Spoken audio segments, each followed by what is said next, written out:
Welcome into another episode of Cheat Code Weekly, where we discuss everything video game collecting and investing. I'm, of course, Greg, joined here once again by Henry, and today we're going to talk about PSA pedigree, CGC pedigree. What's the difference between a pedigree and a named collection? Because you're going to see them both in the hobby if you start interacting enough in here. There was a lot of talk in the Discord recently. This is why this kind of came up. I also got a YouTube comment that was a lot less friendly the other day along the lines of, why the F should we care where these games came from? Who cares? Because during live auctions and stuff, I'll shout out, oh, Carolina collection, Indiana collection, the William Solander collection, Atwood collection, like all of these are going to come up. You are going to notice these. I mean, at this time, Dubai got a collection. You're going to see the Dubai collection. That's coming up at the Japanese one, and it just ended at the 6th gen, I think, as well. A bunch of Pokemon stuff says the Dubai collection on it. So what exactly does all of this mean? Why do all of these exist? Should you collect PSA pedigree? Should you pay more for PSA CGC pedigree games? That's what all of this is going to be about. Hopefully, if you've been in this for a while, you can share an opinion down below as well. Help guide people. Should they pay more for pedigrees? Do you think they should pay more for pedigrees? Let us know down in the comments. But just to start off here, and this is probably the most confusing thing in the whole pedigree discussion, is what is a named collection versus a pedigree when it comes to PSA and CGC? Well, named collections, according to their website, is a collection of games that you have over 30 of, and it's owned by a single person, a single entity. But essentially, named collections are, you own a bunch of games or one person, and then you apply to see if you can get it or not. And then pedigrees are something extra. They don't exactly tell you, they don't exactly tell you what it is, but they'll just be like, oh, if it's like hobby relevant, if you're an influencer, a big wig in the space, maybe get the Greg can get a pedigree. I don't know. So if you are someone, I'm sure Logan Paul wanted to come in and buy 30 games and then put it up, there'd be a Logan Paul pedigree. Just like how Steve Aoki has his own collection, right? For PSA cards. So But what, it Chumley had something going on with CGC as well with cards. He was like signing the labels. Like Chumley from Palm Stars, if any of you guys don't know who I'm talking about, he had something going on. Do you know if that's a pedigree or a collection? Do trading cards do pedigrees in collections? I think they do. I don't know. I don't know. And you know what? And that's almost the point. It doesn't matter, does it? I don't think it matters. At least the market tells us it doesn't matter. When we were researching this, right? So like named collections, just to give you some examples with CGC, because you've probably seen these. These are not pedigrees. Mark Friedman collection, the Plattsburgh collection, Singer collection, William Solander, Dreamer. None of those are pedigrees. The biggest one with PSA for named collections that stood out, well, the Odin collection is coming up at Heritage all the time now. We see that one selling, which, you know, trying to find out what that even was, it was like there was a write-up in the Heritage catalog where we had this guy who was collecting a bunch of games, unfortunately passed away, and all of his stuff was given this named collection to kind of remember, commemorate, whatever it was, right? Kind of give some relevance to Yeah. this guy who had the collection. You know what I mean? It's a nice thing, a nice honor the collector. But that's a named collection, and the biggest one is frickin' Dane's collection, man. Is a named collection. The Carolina collection, I believe. Carolina Yes. collection. So Yeah. history of the hobby, right? Dane, Nintendo age, sold all this stuff to Go Collect. Go Collect made it the Carolina collection, and then most of it ended up going for auction. That is not a pedigree by WATA Games. And I genuinely only learned that now when we started researching this. I was 100% sure that was a pedigree. And to make things more confusing, if you go to CGC with a Carolina collection game, they will give you the pedigree label. So CGC is recognizing it as a pedigree. Yeah. PSA is calling it a named collection. And I like, I personally think named collections just shouldn't exist, period. Like, don't do them. They shouldn't exist. It just adds confusion. Even myself, deep in this hobby here, I'm getting named collections and pedigree. Like you said, it probably doesn't matter. None of it matters. We'll talk about prices and stuff. Does it actually matter? But the amount of confusion it adds when I'm supposed to decide if it even matters is just not I don't get it. I just don't get it. Yeah. Don't forget about Tim Atwood. That's also a name collection according to the WATA PSA, not CGC. You'll get the pedigree label, and Yes. I think both you and I can agree that Dane's collection and Tim Atwood's like cultural relevance and all that stuff, at least in the hobby, should deserve a pedigree. But Those are yeah, probably more deserving than certain ones that exist now. Because yes, I think that I agree with WATA that. PSA got more pedigrees were just being given to stuff that, I mean, who am I to say? I don't think a lot of the stuff should be given pedigree that has been in the past 3 years. Yeah, yeah. I don't make the rules up for it, so I don't know. But yeah, Atwood collection as well. If you buy one in a PSA game, you can send it to CGC and get their super special gold label. So, will you pay more for that super special gold label?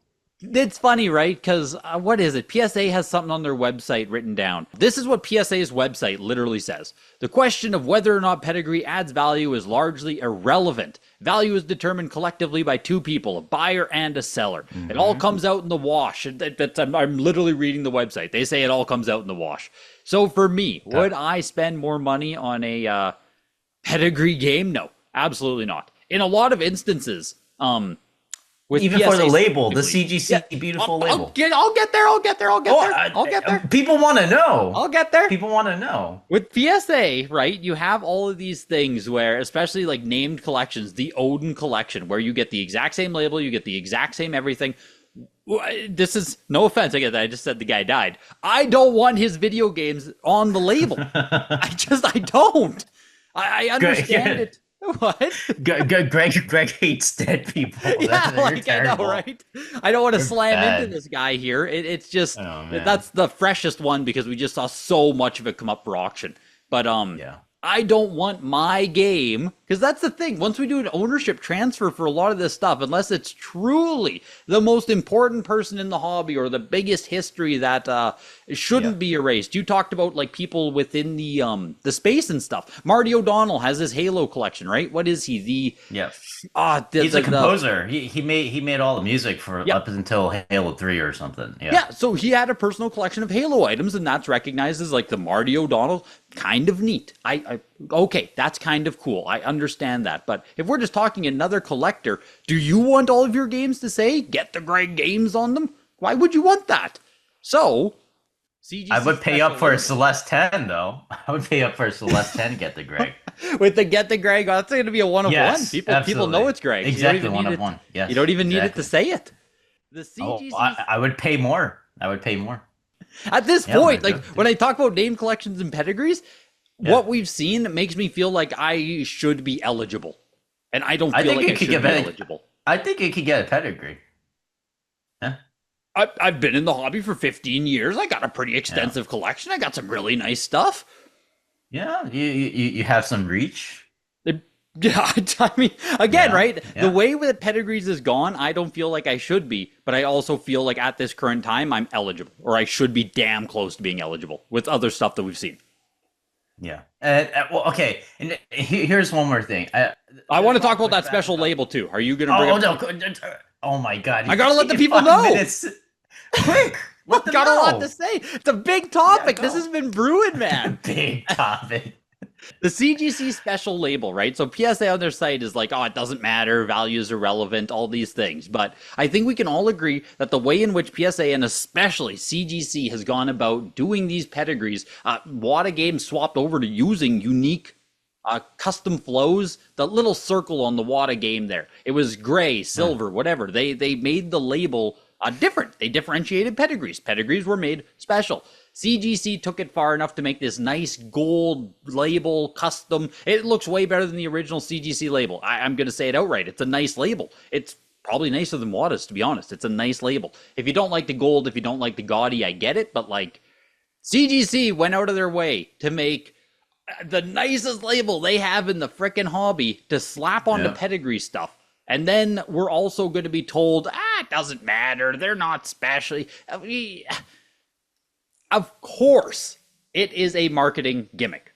Of course it is. These companies, Yeah. I truly believe both companies want these games to be worth more, want people to buy them more, want them to be more special within the holders.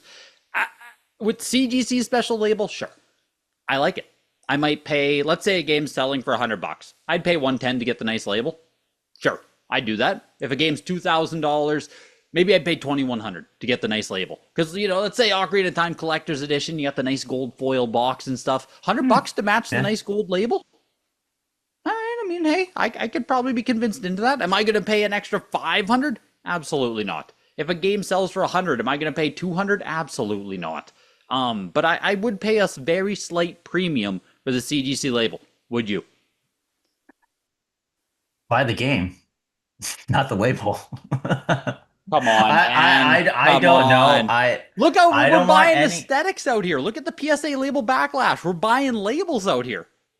for Let the me long ask you term. another one then. Because now with But PSA swap over, right? yeah, As like I said, you're getting custom labels. Custom labels yeah, with PSA. Going to these all red labels, they aren't going to use different colors. They aren't going to use special nope, labels anymore. As far as I understand, pedigrees are just going to be a little note on the label now. yep. Which leads to the issue again about named collections. I assume it's going to be the exact same spot on the label of a named collection versus a pedigree. So now it's going to be even harder for your average person to differentiate. Am I just buying the Odin collection? Is this a pedigree I'm supposed to care about the history of? Like, I you know what I I mean? think that's all you need to know, right? Because it really isn't that big of a deal for these companies. Yeah, okay, besides CGC changed their label, but Well, yeah, the PSA is fact literally that diluting it all now. Like they're kind of taking it back of like, oh, this doesn't matter. but even before that in the water label, like do people really even see the difference between the gold the gray and the blue flow? I think they Honestly, I don't. I think they do because it's gray. Because it's like, why isn't It's it blue? Why but why it's is it really why is hard it but not it's blue? really hard to tell. And if you're to show anyone else, any like newbie out there, they're like, oh, it's the same label. I Now, don't even CGC is think completely different. I get it, the but PS or the water one looks good. The gray, I don't think it looks good. Like I think the blue I looks better. and I don't even think it makes a difference because they don't care enough to make it look different, right? So I think these grading companies probably realize that this marketing gimmick, which is what it is, pedigrees and all that stuff, it doesn't matter in the long term. I think that is exactly what PSA has shown with their like kind of taking it all back in. It's just a little note on the label now. So this goes to the point where even if you have pedigreed stuff, don't cross it over. You'd have to just like leave it in your WATA case forever or your CGC case forever. If you want it to have that special stuff about it.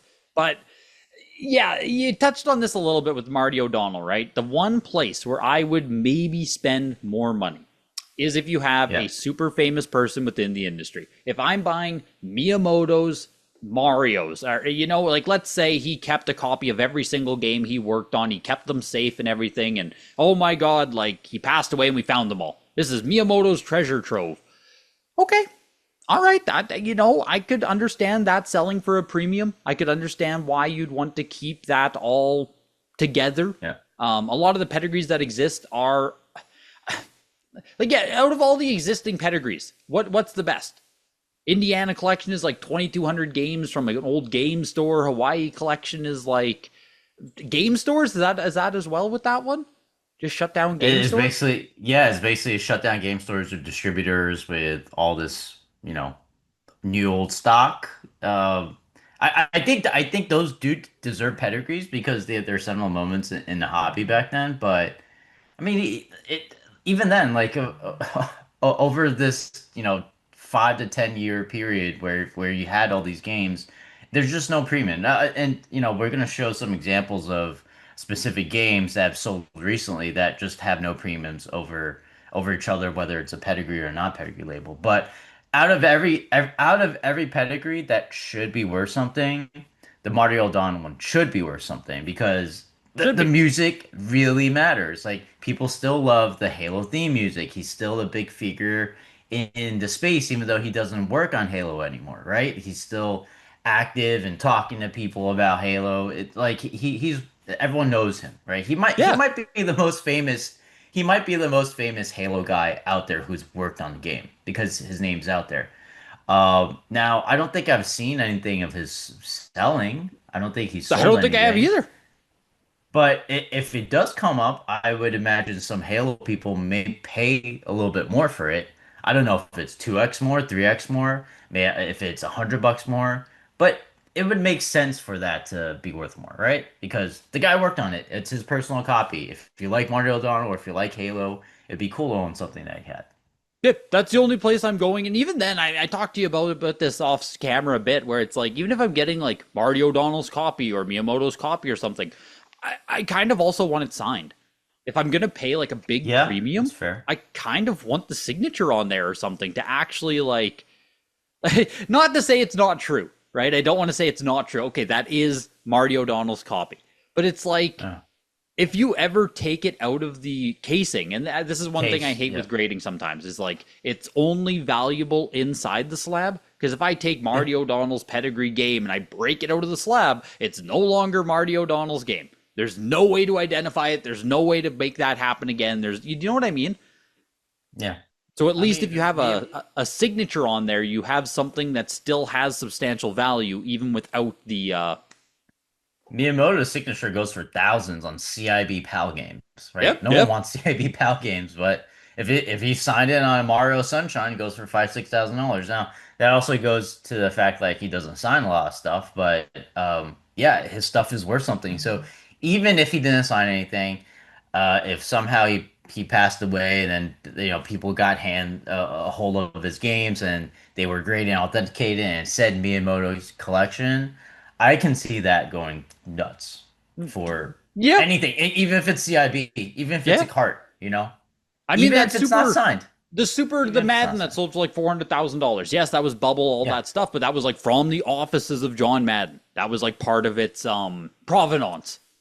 And that is the only example of a game that has, and it's not even a pedigree, right? No, no, no, It's no. just Yeah, a recognition. yep, It's just a recognition that this game came from his office. They yep. didn't say if he owned it himself, but it's within the confines of his office somehow. Okay, that's the only game that's actually proven to have this bump up because I think like a year later, and that was like a 9.2A copy, something like that, Yeah, it wasn't lower even like grade amazing. copy. The 9.6A plus plus sold for 75% less, right? Yeah, Like that the Madden copy was 480 and then the 9.6A plus plus was like 120. So how do you explain that difference? Yeah, even though the market crashed and stuff, it doesn't explain a 75% it decrease. shouldn't.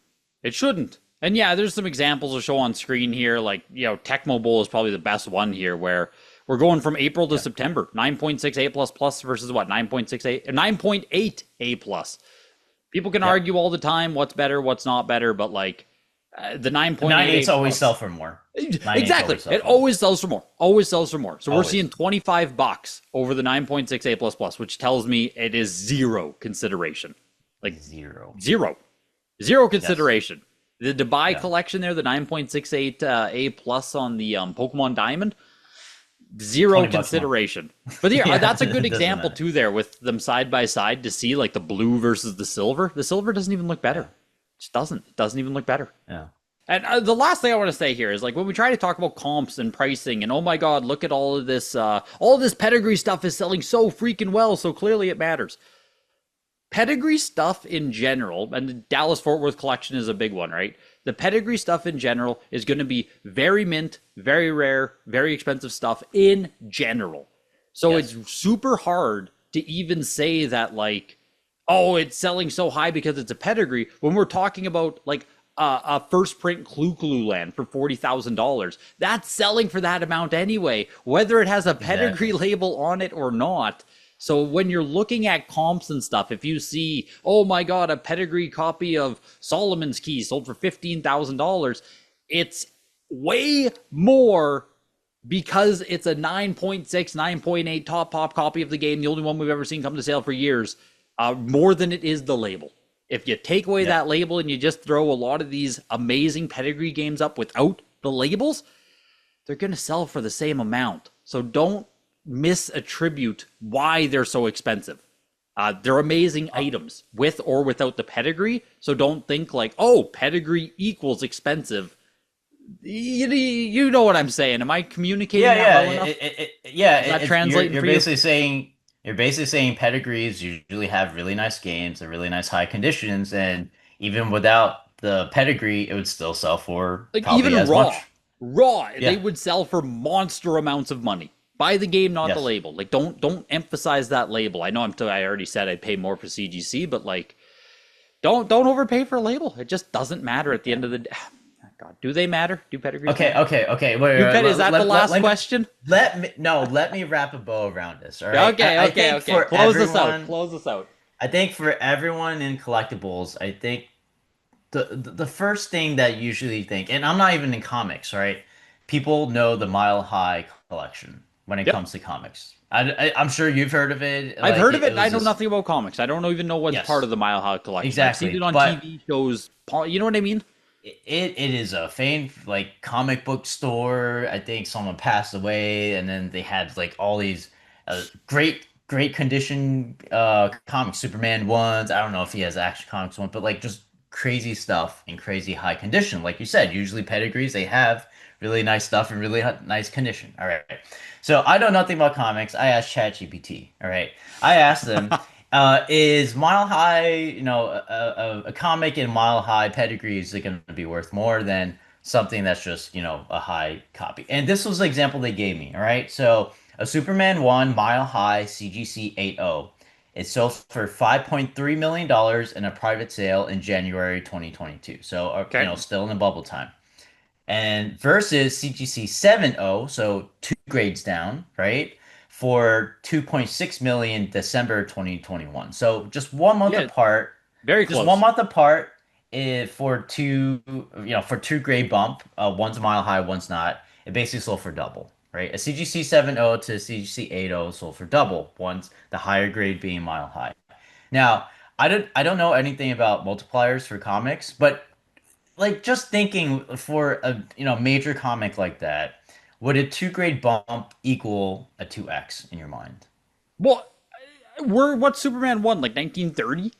It's got to be like very I old. mean, okay, yeah, it's very, very, very But old. no, but that's It's not that's what I'm Action saying. Comics Like 1, but it's jumping like from a up 7 to there. an 8, an 8.0 has to be It's getting into the huge. highest, has to be like that has to be highest graded copies that exist, I assume. Close. I don't know what the pops are. I know Action Comics 1 they have like two 9.0s, so I Okay, imagine yeah, but that's what I mean. So you're Superman 1 saying a probably 2x has it. premium. A 2x premium doesn't seem crazy because we're probably getting up to the top of the Yes. pop. Yes. Okay. So now I asked, because I know nothing about multipliers, I asked ChatGPT again. So, is a 2x premium from a CGC 70 to CGC 80 within the realm of reason? And it says, that means when a Mile High 80 sells for double a 70, roughly half or more of the difference can be explained by the grade alone. So it's literally saying from a 70 to 80, it could be double. And the remainder is the pedigree provenance premium. So essentially, they're saying from 2.6 million to 5.3 million, it's within the realm of reason. Yeah, to just be a normal sale. And this is the pedigree that everyone knows about. So honestly, that There you example go. doesn't make me think like, oh yeah, Mile High is definitely like pedigrees matter. It makes me think that pedigrees still don't, even for Mile High. Again, the thing is, if you crack out that Mile High book and you sell a CGC 8.0 Superman 1, it's still going to be millions of dollars. I don't know if Yep. it, you know what I mean? Like, I know part of Yeah. me is like, oh no, it would only be 4 million in that. I don't believe that. I don't believe that. No I part of don't me. believe either. No part of me believes that. So Yep. let us know. Let us know. Would you pay more for pedigrees? Do pedigrees matter? Is it nothing but a marketing gimmick? Are they giving out too many? Like, where are you guys at? Should they have ever done named collections? Should that be something the grading company ever does? Just allows you to essentially put stuff on the label. Just write your name on there. I don't know. I guess it's kind of fun. I'd just rather they didn't. But let us know your opinions down below. Name collections, pedigree. Does any of this matter? Tune in next week. Leave a like and see you guys there.